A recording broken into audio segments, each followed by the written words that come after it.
자, 계속 이어서 해볼게요. 376페이지의 의제매입세액 계산은 이제 반가로 1번 면세 농산물 등 공제 대상 매입가액 돼 있죠. 자, 과세사업자의 경우 수입하는 경우는 보지 말고, 자, 국내에서 구입하는 경우에는 운임 등의 부수 비용을 제외한 매입원가다. 자, 운임은 제외한다 그 얘기예요. 왜 운임은 제외하느냐? 운임은 한지택배 이용했을 거거든요. 이미 10%짜리 세금계산서 발급받았다고. 그럼 의제가 아니라 세금계산서 수령부 매입세액으로 공제를 받을 거니까 여기에 집어넣어버리면 이중으로 공제 혜택이 되니까 그렇게 안 해준다 그 얘기예요. 됐죠? 자, 이제 어디를 볼 거냐? 376페이지 괄호 3번의 의제매입세액 계산 박스 산식 다시 볼게요. 자, 의제매입세액은 면세 농산물 등 공제 대상 매입가액에 공제율 102분의 2, 104분의 4, 106분의 6, 108분의 8, 109분의 9 이런 걸 곱하는데 한도라는 게 주어졌다. 한도라는 게 주어진 이유가 있습니다. 과거에 이렇게 의제매입세 공제를 하다 보니까 이 과세사업자들이 면세사업자들은 세금계산서 발급을 안 하고 계산서를 발급하는데 면세사업자들은 부가세 신고 의무가 없다 보니까 계산서를 남발하는 경향이 좀 있었어요. 계산서를 좀 남발하면 과세사업자 입장에서 의제매입세 공제를 좀 많이 받을 수 있으니까 과세사업자가 자꾸 면세사업자들한테 요청을 하는 거죠. 그러다 보니까 한도 규정이 생겼어요. 한도 규정. 한도는 어떻게 계산하느냐? 해당 과세기간의 과세 표준에 한도율이라는 걸 곱한다. 한도율은 어떻게 되는데? 378페이지. 자, 한도율은 동그라미 2번에 2022년 1월 1일 이후는 신경 쓰지 말고 2021년까지 적용되는 한도율은 맨 밑에 칸에서부터 보는 거야. 법인은 40%, 개인은 2억 원을 기준으로 45, 55. 다시. 개인은 2억 원을 기준으로 45, 55. 근데 음식점은 5%씩 더해준다. 50, 60. 그리고 1억 구간을 쪼개가지고 65. 다시. 법인은 40. 개인은 2억을 기준으로 45, 55. 음식점은 5%씩 더해준다. 50, 60. 거기에 1억 원 구간을 하나 더 만들어서 65%. 됐죠? 자, 그 정도 보면 됩니다. 379페이지, 괄호 4번. 의제매입세액의 공제 시점. 의제매입세액도 매입세액이므로 구입일이 속하는 예정 또는 확정 신고 기간에 공제하는 것이 원칙이다. 됐죠? 의제매입세액도 결국에는 사용 시점이 아니라 구입 시점 기준이다. 됐죠? 그런데 한도는 언제 계산을 하느냐? 378페이지가 하나 놓치고 왔네. 378페이지 맨 위에 첫째 줄에 반가로 3번 한도율 옆에 예정신고 때는 한도 계산이라는 거 안 하고 확정신고 때만 한도 계산해서 정산한다. 즉 의제매입세액 공제는 예정 때도 하고 확정 때도 하는데 한도 계산만 확정 때 한다. 한도 계산은 확정 때만 한다. 다시 의제매입세액 공제는 예정 때도 하고 확정 때도 적용을 하는데 한도 계산은 확정 때만 적용을 한다. 그 정도 합시다. 됐습니다. 381페이지 재활용 폐자원 중고 자동차 매입세액 공제 특례는 조특법 규정이에요. 조특법 규정. 넘어가고. 자, 382페이지 과세사업 전환 매입세액이라 되어 있죠. 과세사업 전환 매입세액. 사업자가 면세사업 등에 관련된 매입세액 불공제 규정에 따라 구입 시 매입세액이 공제되지 아니한 감가상각 자산을 과세사업에 사용 소비하는 경우에 그 과세사업에 사용하거나 소비하는 날에 속하는 과세기간에 대한 확정신고와 함께 과세사업 전환 감가상각 자산 신고서를 작성해서 각 납세지 관할 세무서장에 신고함으로써 구입 시 공제받지 못한 매입세액을 과세사업 전환 시 공제받을 수 있다. 비상각 자산은 대상이 아니고 예정신고 때는 규정을 적용할 수 없으면 돼 있죠. 자, 이 규정을 과세 전환이라고 표현합니다. 과세 전환은 우리가 앞서 공부했던 간주 공급의 면세 전용과 반대 방향이에요. 반대 방향. 잘 보세요. 자, 복습을 할 건 아니고 면세 전용을 잠깐만 기억을 더듬는다고.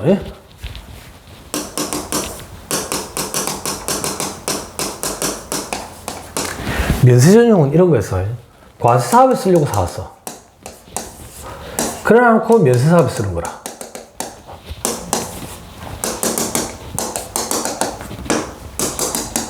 그래서 과세 사업에 쓰려고 물건을 사오면서 부가세 10원만큼을 공제를 받은 거지. 그런데 면세 사업에 썼잖아. 그럼 애초부터 면세 사업에 쓰려고 사왔으면 매입세 공제를 못 받았겠죠. 못 받을 건데 과세 사업에 쓸 것처럼 사와가지고 면세 사업에 돌렸다. 애초에 매입세 공제 받은 걸 요 시점에 간주 공급으로 해서 매입세액을 추징하는 논리였지. 됐죠? 지금부터 공부할 과세 전환은 뭐냐? 반대야. 반대로. 자, 애초에 면세 사업에 쓰려고 사왔어. 그래갖고 과세 사업으로 돌리는 거야. 그럼 애초에 면세 사업에 쓰려고 사왔기 때문에 매입세 공제받은 게 있겠어요? 없겠어요? 매입세 공제받은 게 없겠지. 이걸 애초부터 과세 사업에 쓰려고 샀으면 매입세 공제를 해줬을 거 아니야. 그래서 요 시점에 추가로 매입세 공제를 해주겠다. 이게 과세 전환이라고. 됐나요? 면세 전용과 완전 반대죠. 자, 그럼 차이점은 뭐냐? 면세 전용은 예정 신고 때도 하고 확정 신고 때도 적용한다고. 근데 과세 전환은 확정 신고 시에만 적용을 해.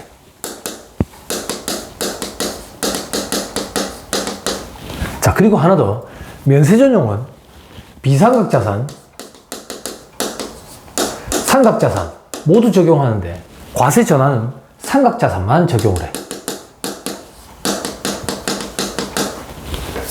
자, 요 얘기 조금만 더 해보자. 면세 전용 때 애초에 매입세 공제받은 건 안 되는 거 받았기 때문에 추징하는 논리였지. 그러면 과표에다가 숫자를 넣어서 10%만큼 매출세액으로 추징한다 했잖아. 그때 과표에 넣을 금액은 비상각자산, 상각자산으로 구분을 해서 비상각자산은 시가, 상각자산은 간주시가였지.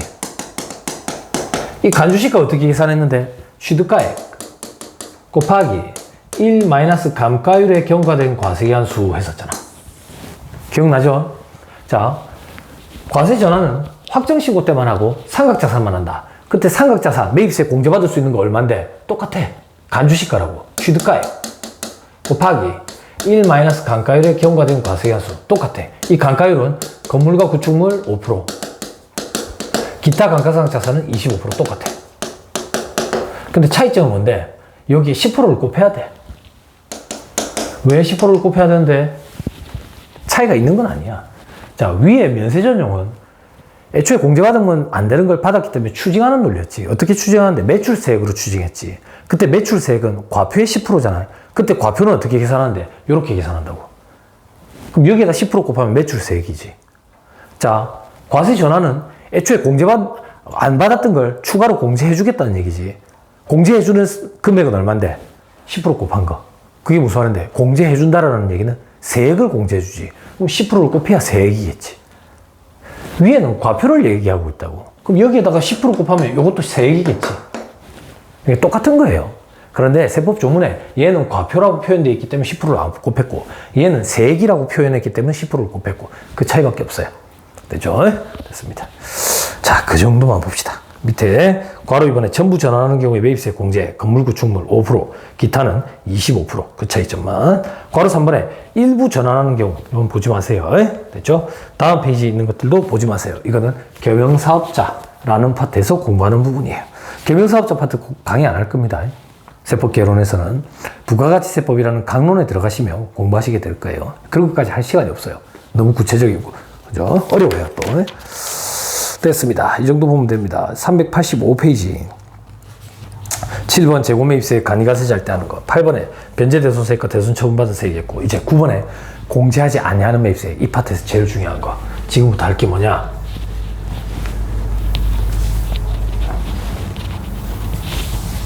요걸 한다. 매입세 불공제. 왜? 우리는 세금계산서에 의해서 확인되는 매입세 무조건 다 쓰고 불공제 되는 걸 밑에서 뺀다고. 됐죠? 자, 이 매입세 불공제를 지금부터 공부한다.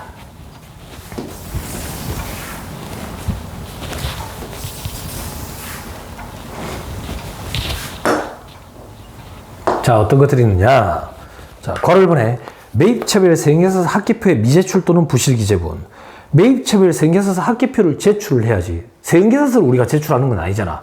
그걸 일목요연하게 한 표에 요약 정리된 표, 매입차별 세액계산서 합계표를 제출해야지만 매입세 공제를 받을 수 있겠지. 제출 안 했다면 공제 못 받지. 혹은 부실기재됐대. 자, 매입차별 세액계산서 합계표를 제출하지 아니하거나 제출한 합계표의 기재사항 중에 거래처별 등록번호, 공급가액 전부 또는 일부가 적히지 아니하였거나 사실과 다르게 적힌 경우에는 그 적히지 아니한 부분 또는 사실과 다르게 적힌 부분의 매입세액은 공제 안 한다. 다만 다음의 경우에는 공제한다 되어 있는데 다음의 경우는 신경 쓰지 마세요. 원칙적으로는 공제 안 한다. 공제 안 한다. 됐죠? 넘어갑니다. 386페이지. 괄호 2번 세금계산서 미수령 또는 부실기재분. 우리는 전단계 세액공제법에 입각해 있기 때문에 세금계산서 수수하는 그런 형태가 존재한다. 세금계산서를 수수를 안 했다더라. 그럼 매입세 공제 안 된다. 그 얘기예요. 세금계산서 또는 수입세금계산서를 발급받지 아니한 경우 또는 발급받은 세금계산서 또는 수입세금계산서의 필요적 기재사항 앞서 공부했었죠. 필요적 기재사항의 전부 또는 일부가 적히지 아니하였거나 사실과 다르게 적힌 경우에 매입세액은 공제하지 아니한다. 다만 다음의 경우에는 공제를 한다. 동그라미 1번 사업자 등록을 신청한 사업자가 사업자 등록증 발급일까지 거래에 대해서 해당 사업자 또는 대표자의 주민등록번호를 적어서 발급받았대. 자, 사업자 등록 신청을 했어요. 사업자 등록 신청을 하면 사업자 등록증은 법적으로 2일 내에 발급되도록 돼 있죠. 그럼 그 2일 사이에 거래가 있었던 거야. 그럼 사업자 등록증을 발급을 못 받았으니까 사업자 등록번호라는 게 존재하지도 않고 그럼 세금계산서를 어떻게 해? 그럴 때는 주민등록번호를 써라 그 얘기예요. 그럼 법적으로 효력이 있는 세금계산서로 인정을 해주겠다. 매입세 공제도 된다. 됐죠? 됐습니다. 자, 다음. 자, 동그라미 2번에 발급받은 세금계산서의 필요적 기재사항 중에 일부가 착오로 사실과 다르게 적혔으나 그 세금계산서에 적힌 나머지 필요적 기재사항 또는 임의적 기재사항으로 보아 거래사실이 확인이 된대. 자, 필요적 기재사항이 이런 게 있었어요. 공급하는 사업자의 등록번호, 성명명칭, 공급받는 자의 등록번호, 그리고 공급가액과 부가가치세, 작성연월일이 있었죠. 공급하는 자의 등록번호, 성명명칭, 명칭이 김밥천국인데 내가 오타가 나서 김밥정국이라고 쓴 거야. 정국. 그래도 나머지 기타 사항으로 봤을 때 거래 사실이 확인이 된다. 그러면 유효한 세금계산서로 봐주겠다. 따라서 매입세 공제가 된다. 그 얘기예요. 됐죠? 자, 동그라미 4번. 동그라미 4번. 전자세금계산서 의무발급 사업자로부터 발급받은 전자세금계산서로서 국세청장에게 전송되지 아니하였으나 발급한 사실이 확인이 된대. 자, 공급자가 내한테 세금계산서 발급해 줬는데 저 사람이 전자세금계산서 의무발급 사업자라서 내한테 전자로 발급을 해줬어요. 이메일로 받았다고. 그리고 나면 저 사람은 다음 날까지 국세청장에게 전송을 해야 되죠. 저 사람이 그걸 깜빡하고 안 한 거야. 발급 자체는 유효하게 이루어졌어. 그러면 내 입장에서는 매입세 공제를 받을 수가 있다. 저 사람은 전송과 관련된 가산세를 물겠죠. 그죠? 자, 동그라미 3번. 재화 또는 용역의 공급시기 이후에 발급받은 세금계산서로서 해당 공급시기가 속하는 과세기한에 대한 확정신고 기한까지 발급을 받았대. 자, 손가락 잠깐만 끼고 밑에 보면 괄호에 445페이지라고 돼 있지. 가산세 잠깐만 보고 가자. 손가락 잠깐만 끼고 445페이지.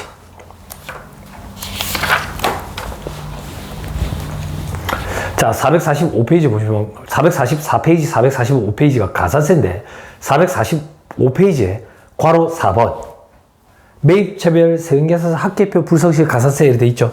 그죠? 그때 동그라미 2번에 지연수치 세금계산서 지연수치 가산세라고도 한다. 공급가액의 0.5% 돼 있죠. 자, 이게 이 얘기입니다.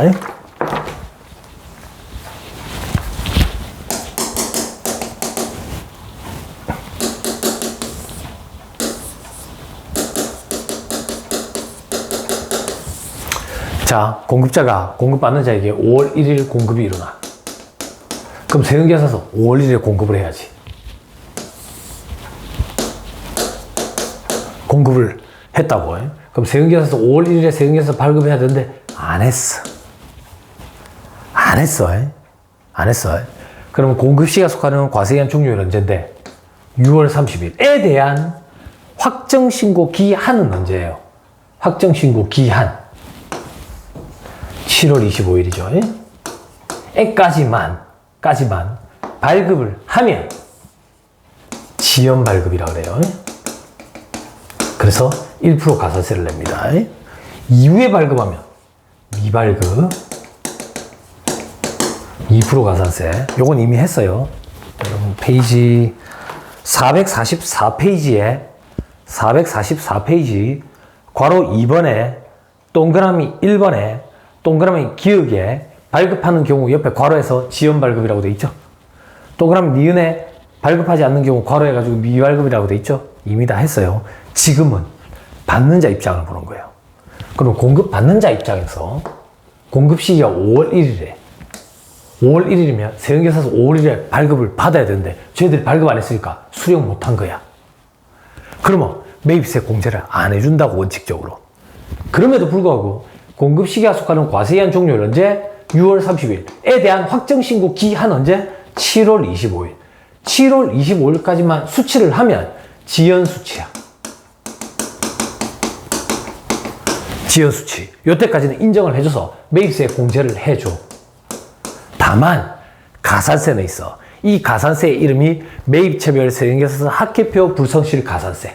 가산세 몇 프로? 0.5% 가산세. 됐나요? 지금 보는 게 여기예요. 그럼 교수님 만약에 이 이후에 수치하면 어떻게 되는데요? 미수치지. 미수치하면 매입세 공제가 안 돼. 가산세는 없어. 매입세 공제 안 되는 게 훨씬 더 큰 불이익이기 때문에 가산세는 없고. 됐죠? 이 플로우 차트를 꼭 기억을 하셔야 돼요. 에이? 됐죠? 이렇게 보여줄까? 이렇게.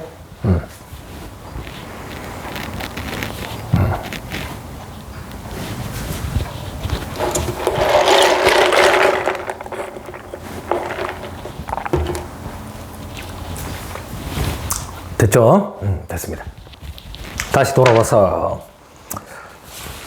386페이지 동그라미 3번 보고 있었죠? 그죠? 동그라미 3번 여기까지 하면 된다. 나머지들은 개정돼서 들어온 규정들인데 고시생도 아니고 고시생들한테 제가 강의하는 부분이다. 이런 거는 건너뜁니다. 넘어갑니다. 388페이지 괄호 3번 사업과 직접 관련이 없는 매입세. 사업과 직접 관련이 없는 지출에 대한 매입세액은 공제하지 아니한다.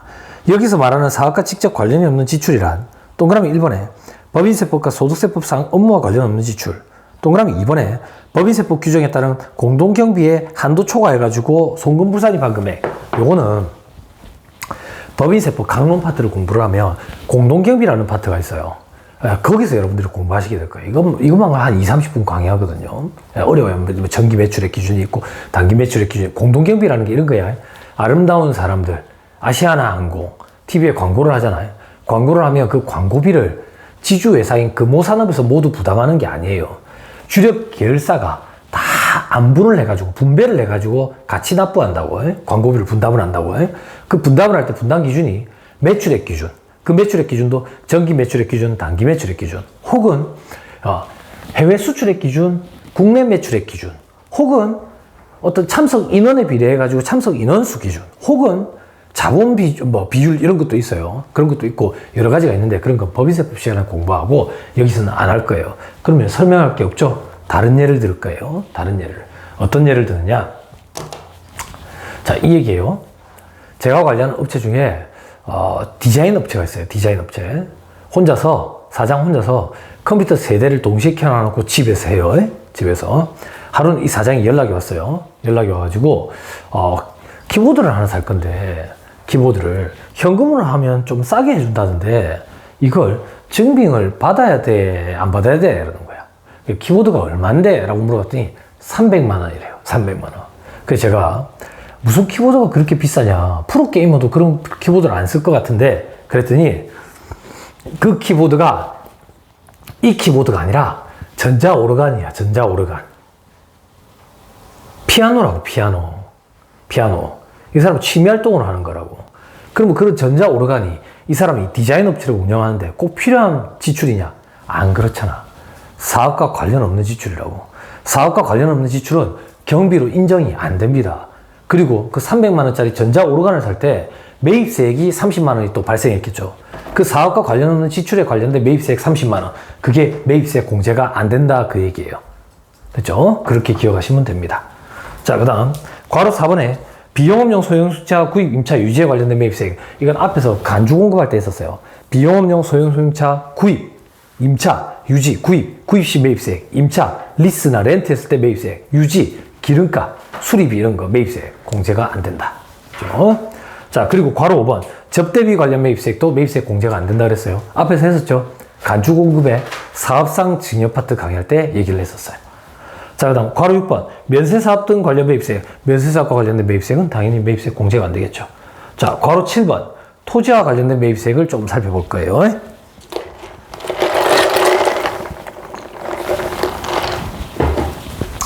자, 토지는 면세 제외하므로 그 사용 용도와 무관하게 토지 조성 등을 위한 자본적 지출에 관련된 매입세액으로서 다음 중 어느 나라에 해당하는 매입세액은 공제 안 한다. 토지 취득이나 형질 변경, 공장 부지 및 택지 조성 등에 관련된 매입세액. 동그라미 3번. 토지의 가치를 현실적으로 증가시켜 토지의 취득원가를 구성하는 비용에 관련된 매입세액. 동그라미 2번. 건축물이 있는 토지를 취득해서 그 건축물을 철거하고 토지만 사용하는 경우에는 철거한 건축물의 취득 및 철거 비용에 관련된 매입세액 이렇게 되어 있죠.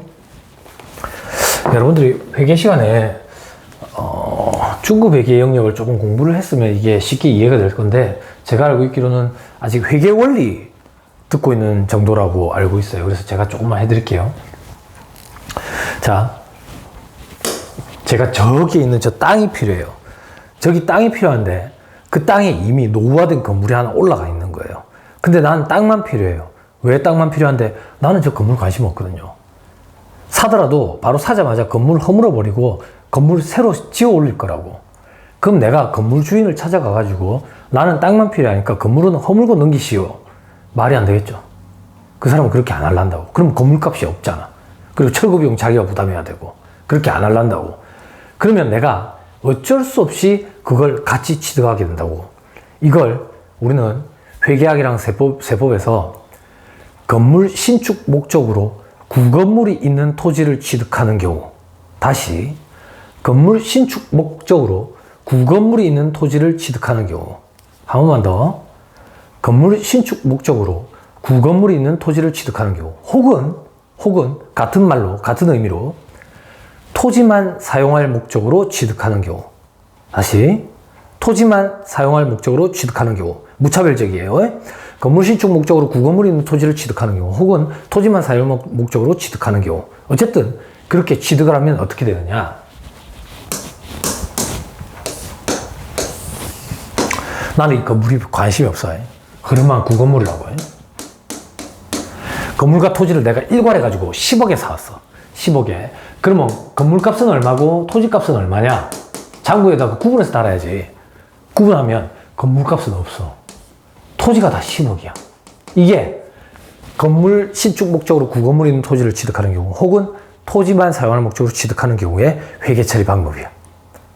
회계 처리 방법. 자, 이제 건물을 허물게요. 건물을 허물면 명색이 내가 그래도 사장인데 내가 곡괭이질 할 수는 없겠죠. 철거업체에 의뢰를 할 거 아니에요. 철거 비용이 든다. 철거 비용이 얼마 드는데 2억이 들었다고 가정을 할게. 그럼 중급회계 영역 여러분들 나중에 유형자산 파트에 가면 공부하게 될 거예요. 이 철거 비용 2억은 어떻게 처리하느냐? 전부 토지 원가를 구성하게 됩니다. 그래서 토지가 12억으로 바뀌어요. 토지 원가에다가 가산한다고.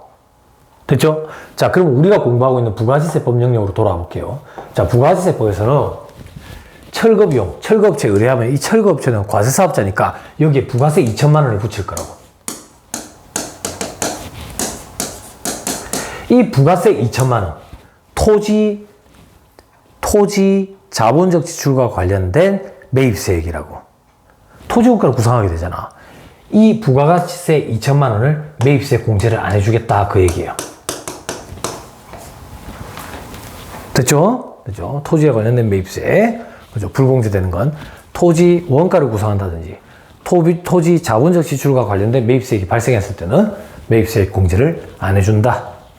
그죠? 마지막 괄호 8번 등록 전 매입세.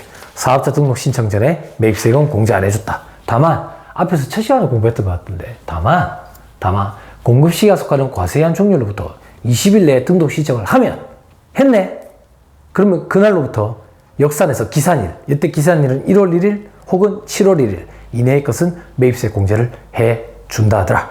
됐죠? 됐습니다. 자, 그 정도 보시죠. 그 정도 보시고 392페이지 로마자 이번에 이제 차가감 납부할 세액의 계산. 자, 우리는 이제 매출세액에서 매입세액을 차감해서 납부세액 계산하는 것까지 다 봤다 그 얘기예요.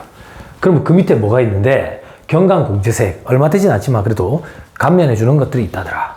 그리고 예정신고 미환급세액 요건 나중에 절차 규정 때 한다. 일반적인 환급은 확정 때만 되고 예정 때는 안 해준다. 예정 때는 그러면 환급이 발생하면 예정신고 미환급세액이라는 명목으로 확정신고 때 차감해준다. 자, 그리고 예정고지라는 거 한다더라. 개인사업자들은 예정고지라는 걸 합니다. 그리고 작년부터 법이 개정이 이루어져가지고 영세한 법인 사업자들도 예정고지라는 걸 합니다.